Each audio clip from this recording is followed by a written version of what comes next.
মন্ত্রী মহারাজ। মিয়াবাইকে দেখতেছি না, মিয়াবাইকে ডাকো। ঠিক আছে, আমি ডেকে দিচ্ছি। কোথায় মিয়া ভাই? মহারাজ তোমাকে তলব করেছে। এই তো আমি এসেছি মহারাজ, কি জন্য ডেকেছেন আমাকে? মিয়াবাই, রাজ্যে উচ্ছেদ করছি বলে তোমার মনটা খারাপ হলো নাকি? না মহারাজ, আমার মন খারাপ হবো কেন? কারণ আপনি রাজ্যের রাজা, আপনার কথা মতো রাজ্য চলে।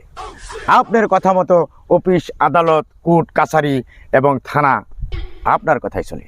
আপনি যদি বলেন যে আজকে আমার রাজ্যে কোনো গাড়ি চলবে না, সেদিন গাড়ি বন্ধ হয়ে যাবে।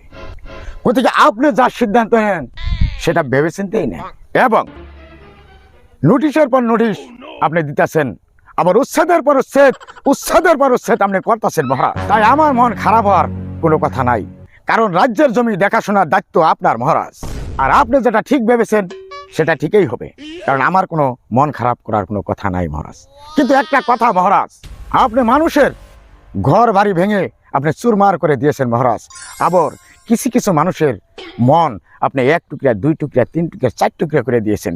তাও যে আমরা আপনারই যে ভালোবাসি মহারাজ। কেন আমাকে কি জন্য ভালোবাসো? কি জন্য ভালোবাসি জানেন মহারাজ? আপনি যে আমাগো মামা।